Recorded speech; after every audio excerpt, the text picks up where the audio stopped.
which we are reading from Canto 6 of Srimad Bhagavatam, Chapter 11, are being spoken by the demon Vritrasura.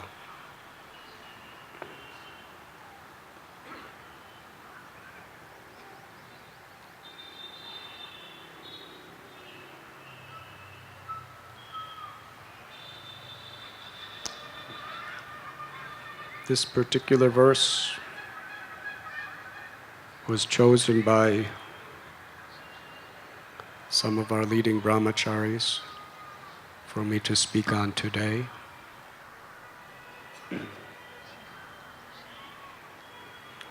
And I trust that they know exactly what I need to hear, because conditioned souls like me, we like to hear ourselves talk. So they give me the verses that will most purify my heart. And in the process of purifying my own heart, because these words are the words of Srimad Bhagavatam, everyone's hearts can be purified.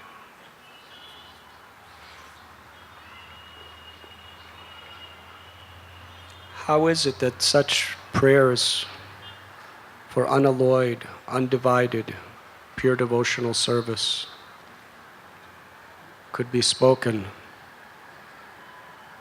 from an ugly, horrible, violent demon who is in the battlefield, ruthlessly fighting against the devotees?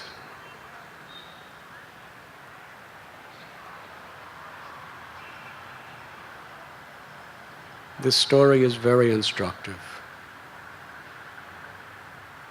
Not only does it give us great philosophical insight into the nature of Krishna's mercy and the mercy of Vaishnavas, as well as how this world works,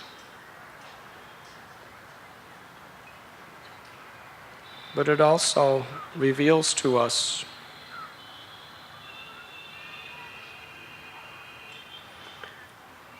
what type of inconceivable purifications a devotee may have to undergo to come to this conclusion of speaking these verses. Obviously, one who offers a prayer like this from their heart is 100% going back home, back to Godhead.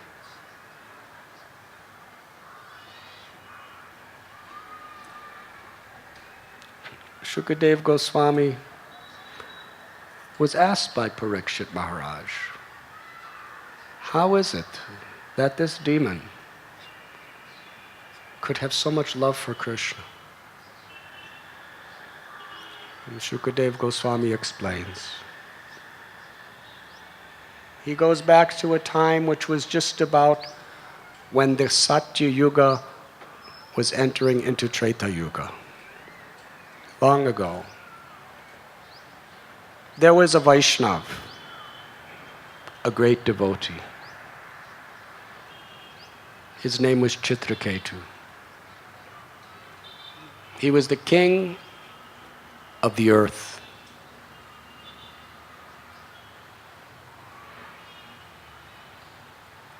In the line of Surasena.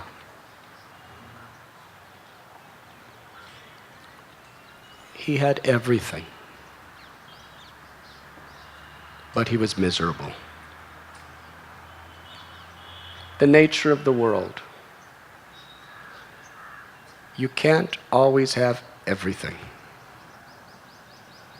And even if you get almost everything, you'll be miserable. He was king. He had practically no rivals. All of his citizens loved him like children love a father. He was young, in perfect health. His body was beautiful. He was strong. He had immense wealth.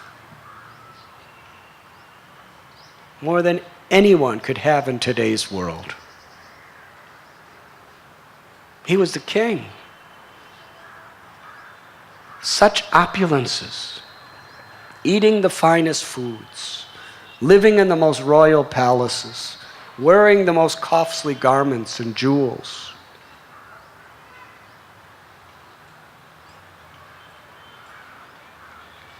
Who could ask for more materially? He got married. His wife was utterly beautiful, faithful, chaste, eager to please him in every way. Although he had the power to have a child, no child came. It turned out she was a barren woman.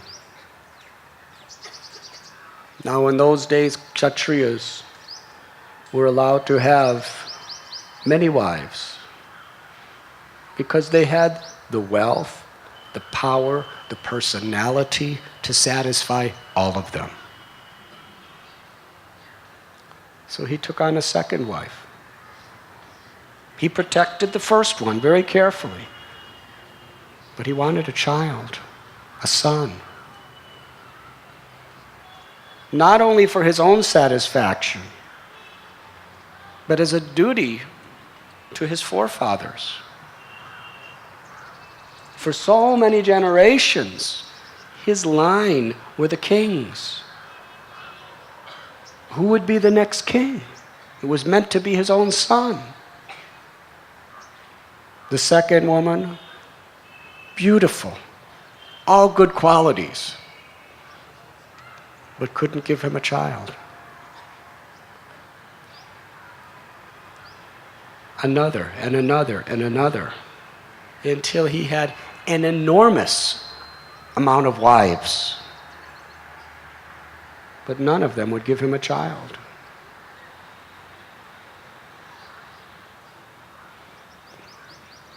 Chitraketu was miserable. The nature of the world, even if you have so much, even one thing can cause you so much pain. We see it every day. Our business may be going very well. Our sadhana may be very nice. Everyone likes us and praises us. We're in good health. We're young. Everything's so good. But you step on a thorn. It's like you're dancing in kirtan. You dance on a thorn. Pain. Serious pain. Can you enjoy anything else? Nothing.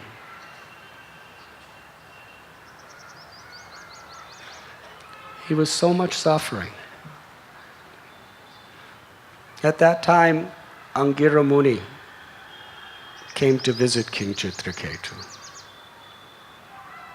King Chitraketu welcomed him with customary Vaishnav tradition. Angira Muni inquired about his welfare. Everything that would make a king happy, he was doing. Angira Muni asked, then why do you look so pale and disturbed? King Chitraketu put his head down and lamented, I have no son.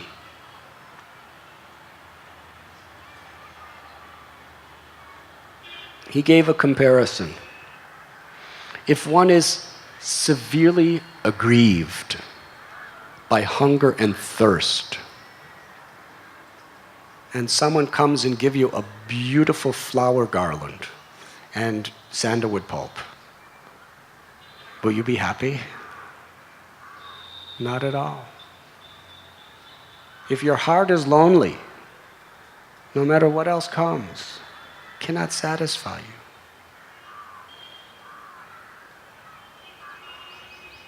Chitraketu begged Angira Muni, please save me from hell. Save me from disappointing my forefathers. Do something so that I can get a son. Angira Muni had the Brahmins perform a yajna to satisfy Twashta. From that yajna, there was Mahaprasad. The Brahmins gave it to Angira Muni. Angira Muni gave it to Chitraketu, who gave it to his favorite wife, Krita Dyuti. She ate it. And the next time Chitraketu came together with her for the purpose of having a child, she became pregnant. She was growing. The child was growing inside her like the waxing moon. Oh, how Chitraketu rejoiced. And the whole kingdom, everyone, even all his co-wives were rejoicing. Finally.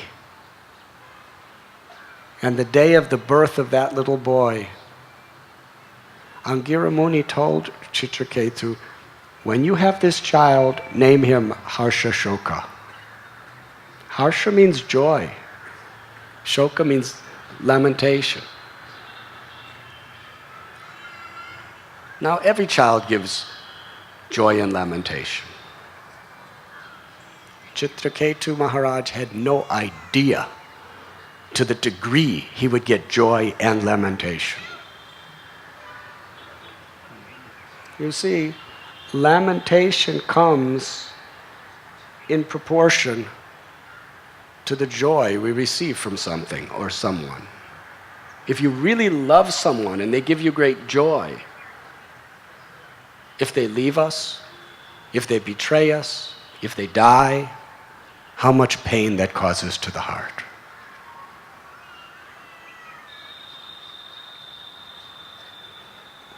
In the news every day we hear about so many people dying. And we think, oh, how sad. That's about the extent of it. Oh, how sad. But if someone who has given us joy dies, it causes us more pain than 10,000 people dying somewhere else. Yes? That was the scene.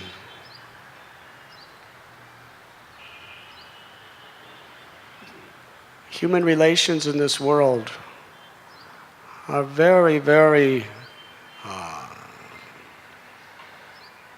intricate.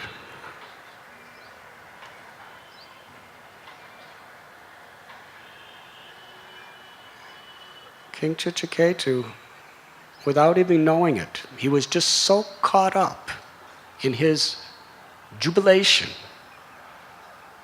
that he didn't recognize that he was offending his other wives. He was not giving them the emotional protection that he as a husband was meant to give them. And he was going to suffer the most severe possible reaction. Now a devotee is paradukha dukhi. That means another person's joy is their joy. Another person's sorrow is our sorrow. That is selfless service. Now understand that King Chitraketu, when he chose a wife, they were good. They were obviously devotees. He was a great Vaishnav. Would he marry any woman that wasn't a Vaishnav? quite obvious. He didn't just marry them because of their physical beauty, which was definitely there, but because they were really good souls.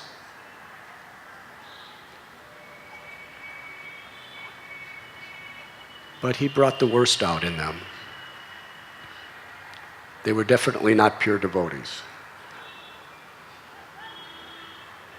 But as Krishna explains in Bhagavad Gita, every living being has a divine and demoniac nature.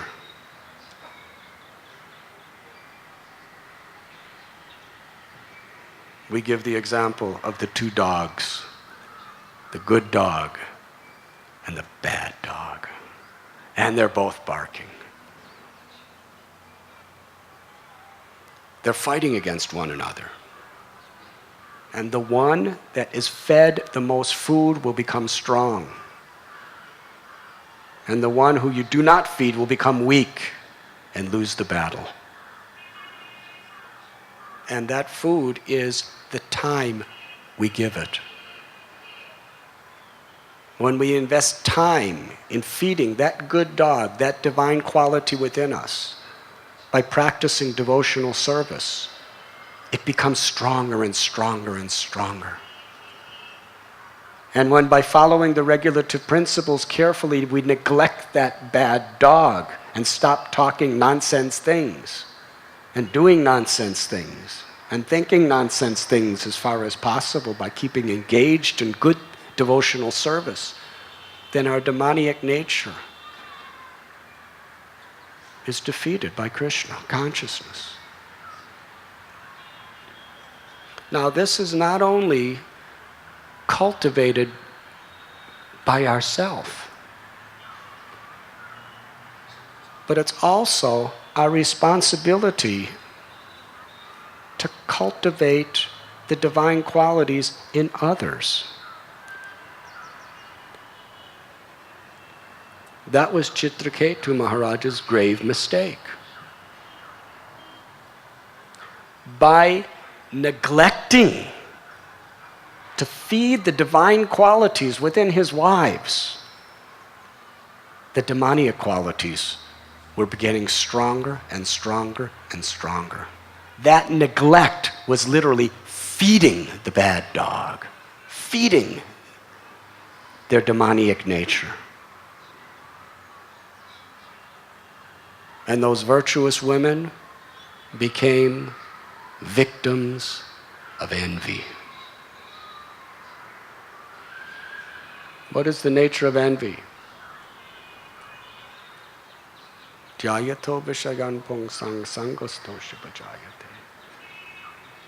We contemplate the objects of the senses, we become attached. From attachment, lust. When lust is unfulfilled, anger.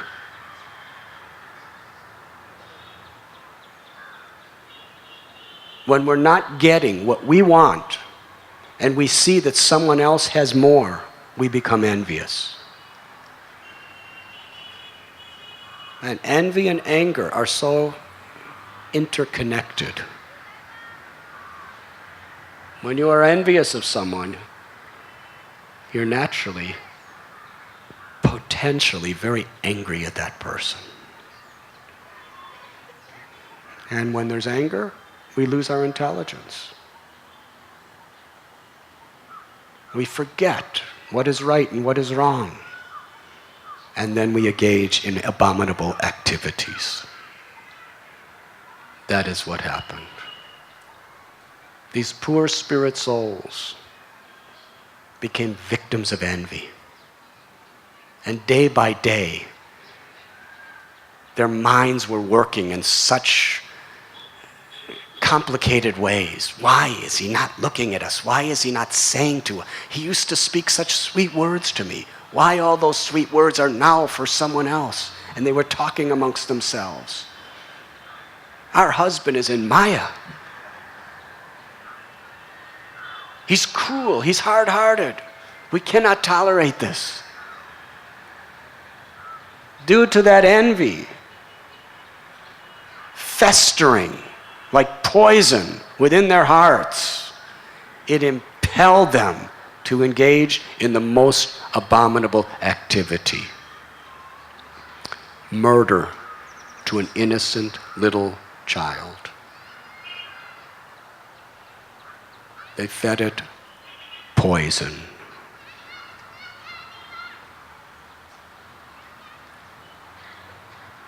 One day, the queen, Kritadyuti, called the maidservant, "Bring my little child." And the maidservant, "Oh, wake up, wake up." He looked like he was sleeping very soundly. But there was no movement. Eventually, she realized he was dead. She cried out, "Alas," and fell to the floor. The king came running, and when she saw her child dead, she was wailing, fell to the ground unconscious. Soon everybody around was crying piteously. King Chitraketu heard this and came running to the scene and saw not only was his wife suffering miserably, but his son was dead.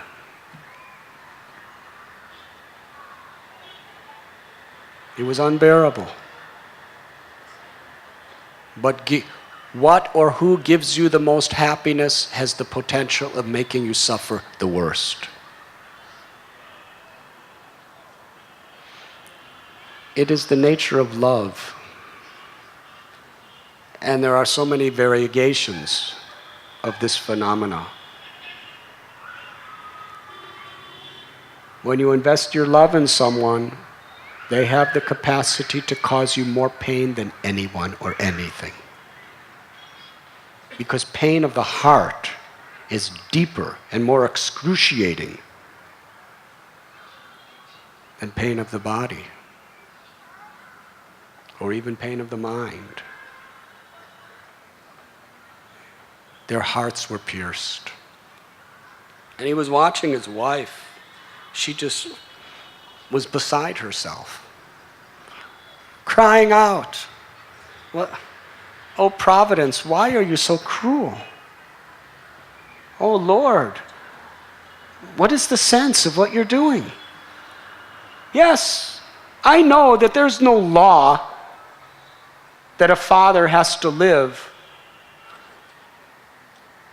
that a son has to live and see the father die. But look what you're doing." She's praying to the Lord. Try to make sense of what's going on here. If fruitive activities are like this, where you have a child, a baby, and it's growing, and you're developing such deep affection, and then the baby dies, and you suffer so much, then who in this world will ever want to have a child? What discouragement are you creating?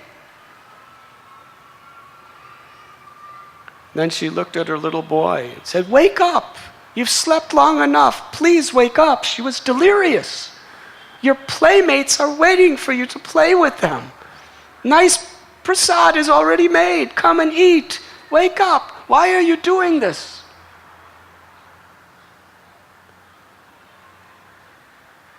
Then she broke down unconscious. "Why have you left me? Where have you gone, my child?" And King Chitraketu, with his mouth wide open, was loudly wailing, crying.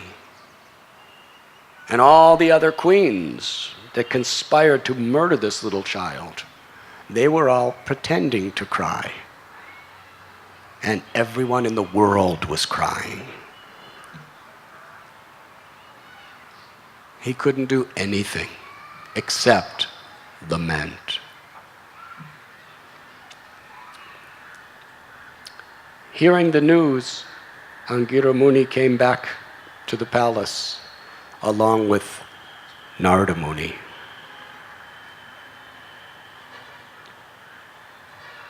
Seeing the situation, Narada Muni instructed King Chitraketu about the nature of this material world. The soul is eternal. All attachments on this bodily concept are meant and designed to cause us to suffer.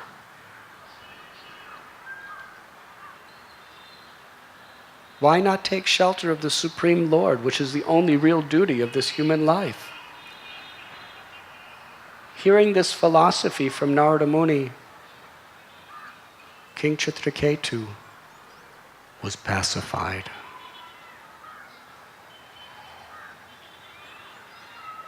He bowed his head in gratitude for the enlightenment he had received.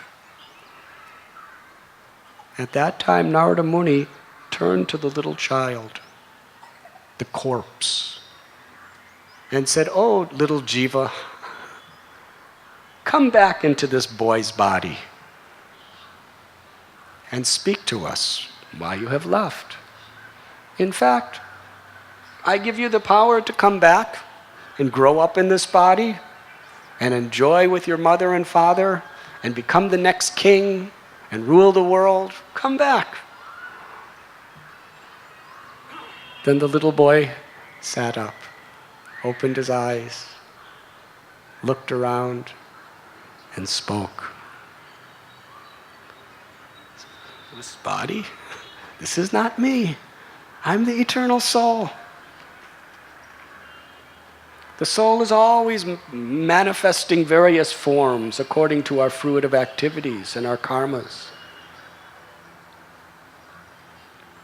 The example he gave, just like money. Yes?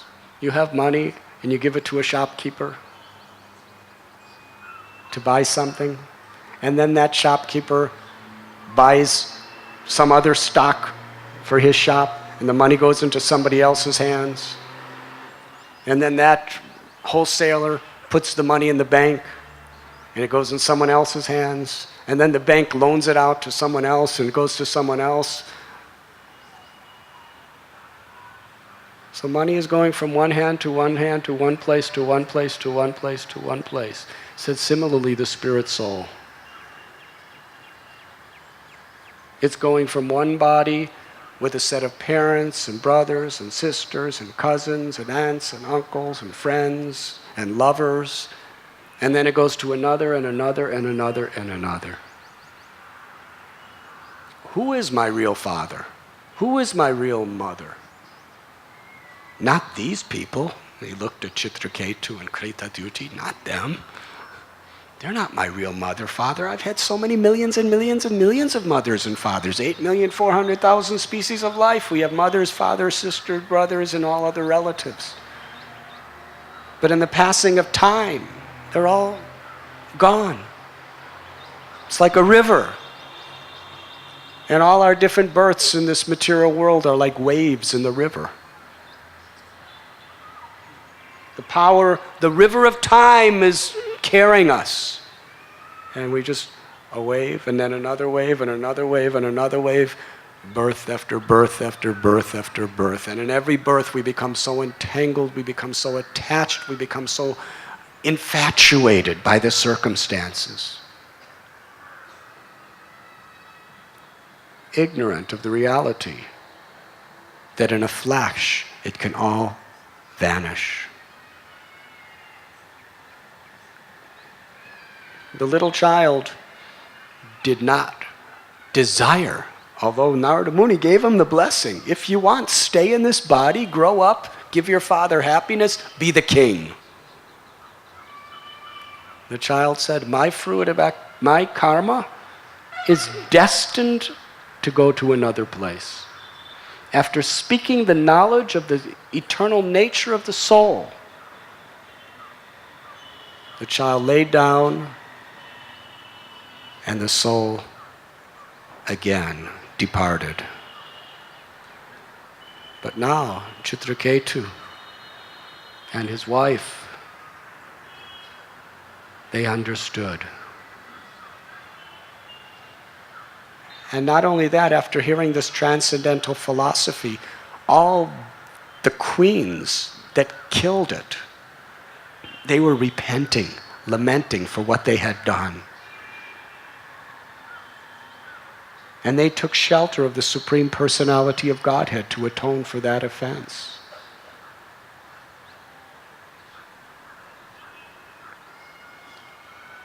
Narada Muni told Chitraketu Maharaj that the only shelter, the only reality is in the lotus feet of the Supreme Lord Vishnu. And I will give you a mantra. By chanting this mantra and following my instructions very carefully, within only 5 days, you will have the personal darshan of Shankarshan Vishnu. King Chitraketu surrendered his life. This is very interesting. Krishna says in Bhagavad Gita, Brahmabhuta prasanatma nasochati nakangshati. One who attains the Brahman platform, the spiritual platform of consciousness, does not hanker nor lament. And the great acharyas teach us that this material world is about these two principles, hankering and lamenting. And whatever enjoyment there is just somewhere in between the two. But it doesn't last very long, especially from the perspective of eternality, the reality. We hanker for what we don't have. We long for it. We crave for it. We work for it. We strive for it. Sometimes we'll even engage in immoral activities to somehow get it. And we may get it, but then it's lost. And we lament. Hankering, lamenting. Angira Muni told Maharaj Chitraketu, when you were hankering for something you didn't have, you were too much absorbed with the hope and the expectation of getting it. Therefore, your mind was so materialistic, I could not speak transcendental knowledge to you then. You could not hear it. But in your total lamentation, you could hear it.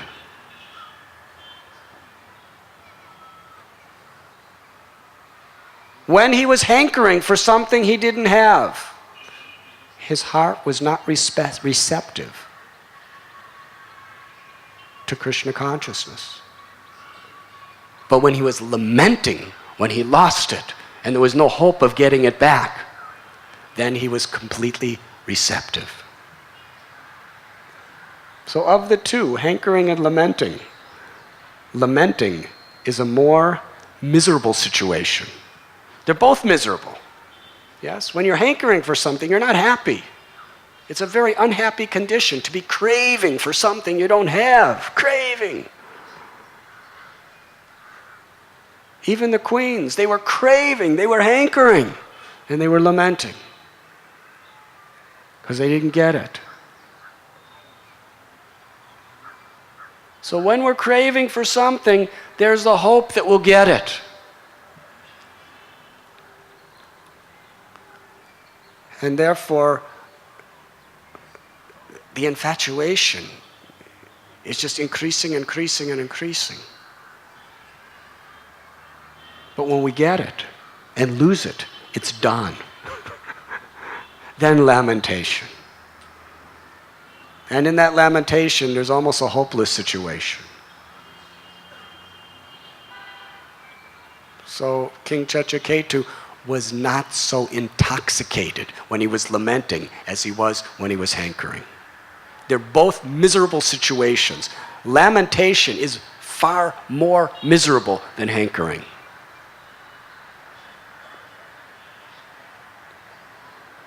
When you're hankering for something you have nothing, you don't have, it's anxiety, it's suffering. But then you get it and you enjoy it. When it's lost, that lamentation is worse. It took that to sober him up. And then he could hear. So with that realization, which is very instructive to all of us, he worshiped the Supreme Personality of Godhead wholeheartedly. Now why is this so important in Srimad Bhagavatam? Because those who are of good intelligence, they learn by hearing. Otherwise, we have to go through the whole process ourselves. And then, through that experience, we may learn. But unless we hear properly, we go through the same experience again and again and again and again, birth after birth after birth, and never learn. You see, what Chitraketu Maharaj has gone through, we've all gone through it.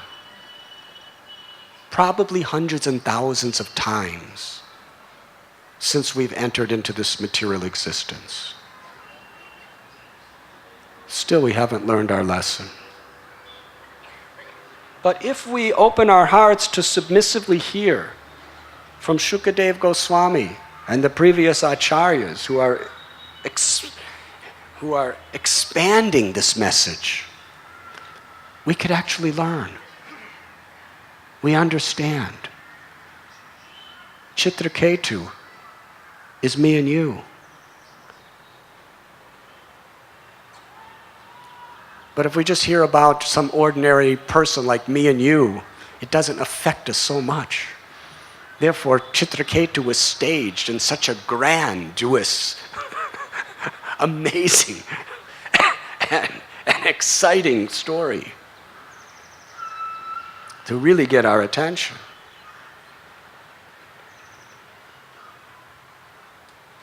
So he took shelter of the Supreme Lord.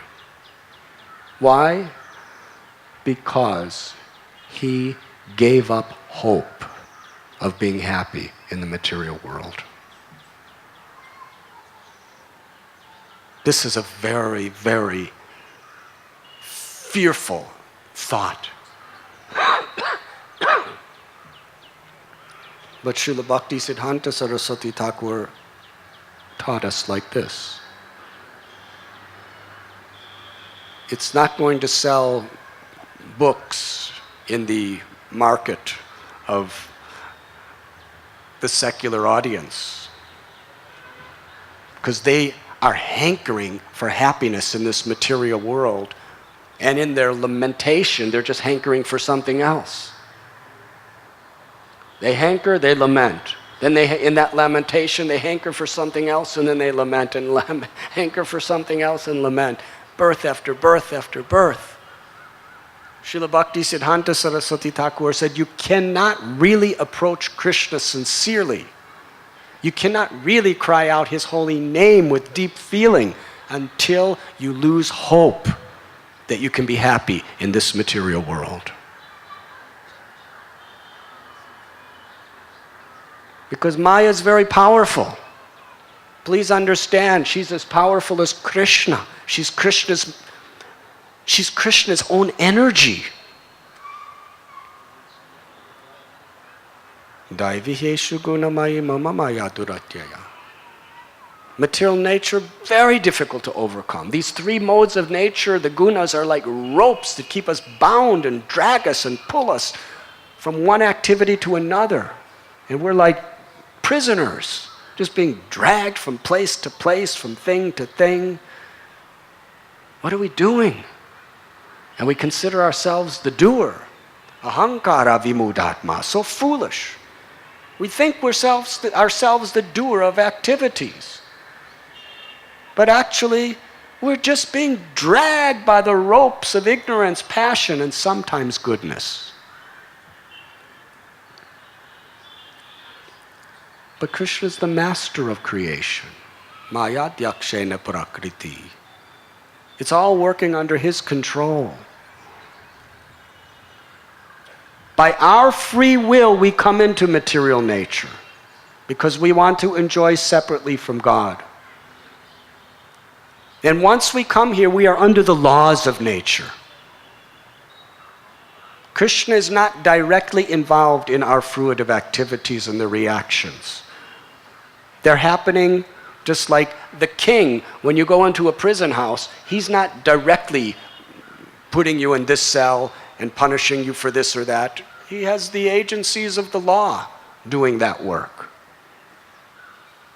But that law is all powerful within this material existence. And we are insignificant. We are totally subordinate to that law, always. But if we take shelter of Krishna, if you take shelter of the king, he can take you out of that whole system.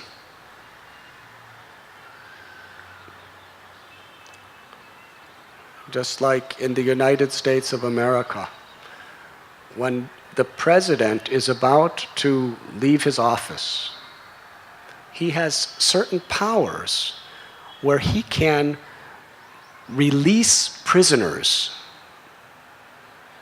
even people who have death sentence, even people who are in for life. By his presidential powers, he can say, this man, make him free. That's his prerogative before he leaves his office. Krishna is the King of Kings. He never leaves his office either.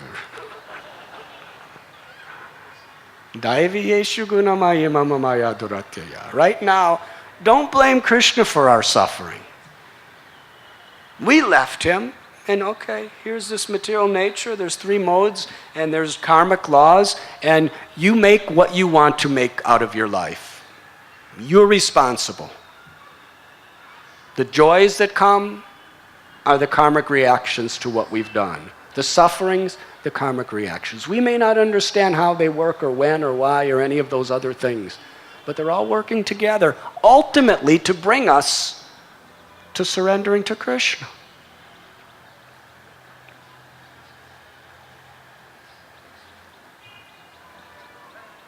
The Shastra says that for a devotee who's engaged in devotional service, that means that devotee is not engaging in any immoral or sinful activities, but engaging in Krishna service. Krishna service is free of karma. It is akarma. For that devotee, the sufferings we endure is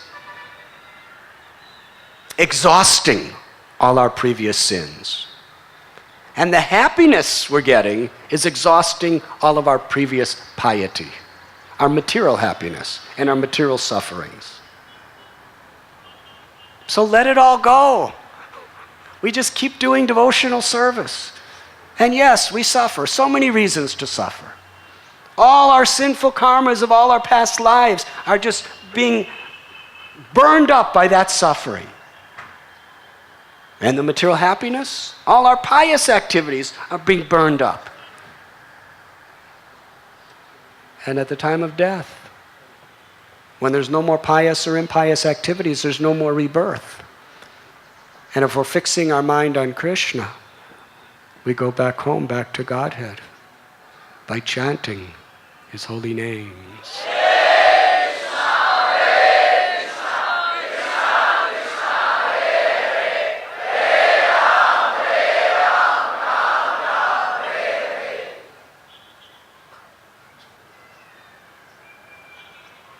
Sarva dharman parityajya mam ekam sharanam vraja aham tvam sarva papebhyo mokshayishami masaja.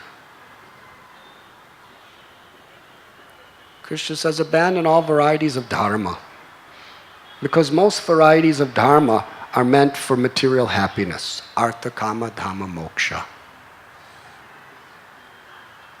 People engage in religious activities or approach God or demigods because we want better economic situation in this world. You can't blame people poverty is a very fearful thing. It's really miserable. When you have no food, you have no shelter, your children are suffering. People are very afraid of poverty. They see it. Many have experienced it. And people will work so hard to protect themselves from it. But the problem is, the more you have, the more you need. We see very, very fabulously wealthy people. And usually, they have to work harder than the poor people who are just struggling to get out of poverty. Why? Because as you build up your empire, it's going to be, the bigger you are, the more people are going to try to destroy it. And the more you have, the more you need to maintain what you have. And in the world today, because of all the competition from all directions, the bigger you get, you have to keep getting bigger. Otherwise, you'll be crushed. You can't just stay where you are and be happy. Doesn't work that way.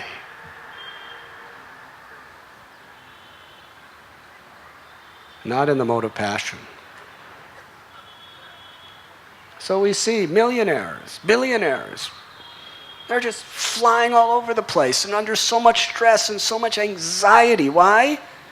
Because if they don't just keep fighting,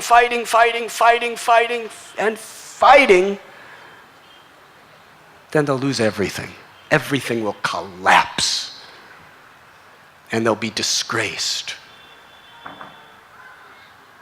with nothing. You could be a billionaire today, but if you don't fight and foam at the mouth and practically give up all the things you like to do just to maintain it, what happens is soon you're billions of dollars in debt. And you might end up in jail. It happens every day. Is that happy? In this world, we have to be very careful because we could be prisoners of success. Did you ever think of that? Being a prisoner of success. The more successful you become, the more you become a prisoner of that success. You're ruled over by it. You're controlled by it. You're a slave of it. And you think, I am the controller. I have so many employees, and I have so many people who are depending on me, and I can hire and I can fire, and I can destroy countries. But actually, you may think you're controlling, but you're totally controlled by your success. The ego, the competition, everything. You're a slave. Famous people, we have seen how they're prisoners of their success. I've talked to famous people and people who know famous people. I mean, really famous people. They have no life, practically. Wherever they go, there's just cameras all over the place. They just want to take their child to a restaurant, and they're walking all over you, and people are just putting books in your hand, signing autographs. Just leave me alone. I was talking to one lady whose relative is a very, very famous person. I was saying how they went to a restaurant, and it was such a relief because they got to eat in peace. But that person had to disguise himself in so many ways. All these different sunglasses and putting on these different cosmetics and wearing clothes that he would never wear before. Practically like a prisoner trying to escape from a prison by disguising yourself in so many ways. That's what he has to do just to live a normal life. Is that happy? But yet we think something very good. Prisoner of success. We're prisoners of failure. We're prisoners of success. We're prisoners when we don't do anything. Why? Because this material world is a prison house. Whatever you do, you're a prisoner. Therefore, Krishna says, Sarva dharman parityajya, artha kama dhamma moksha. Yes, look at Indra. He's prisoner of success. We read about it so many times. He has such a big position, and he earned that position.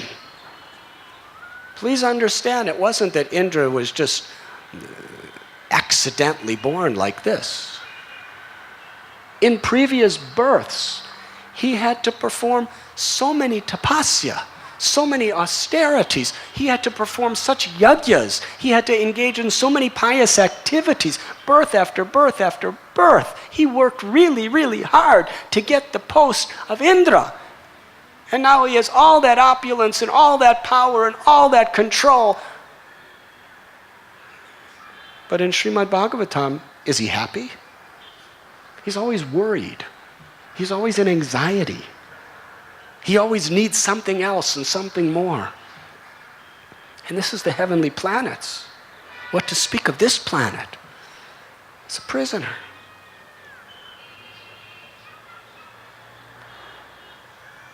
So what is this? Worshipping God for economic prosperity. Or worshipping God because we're in distress. Distress is there. But Prahlad Maharaj tells us, by trying to solve the problem of distress on the material platform,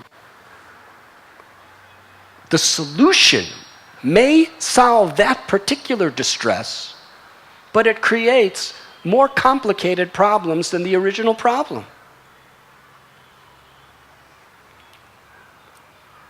Sense gratification. We worship God to fulfill our sense gratification, but Krishna tells us right out, you cannot ever satisfy your desire for sense gratification. It burns like fire. You satisfy it, and do you attain Om Shanti Shanti? You feel some temporary mundane ecstasy. But then as soon as it's gone, as soon as that ecstasy's gone, the anxiety, the distress for more increases. So why worship God for that? And some people worship God to be pious and good to others. Religiosity. Which is very good. It's more in the mode of goodness. But even then, it's on the bodily concept. We do good for those we love, but ultimately they'll either betray us, or leave us, or disappoint us, or die. Every one of your loved ones, that is the culmination of your relationship on the physical platform. And everything we achieve is lost when we die. So what for? And moksha, liberation, no more sufferings.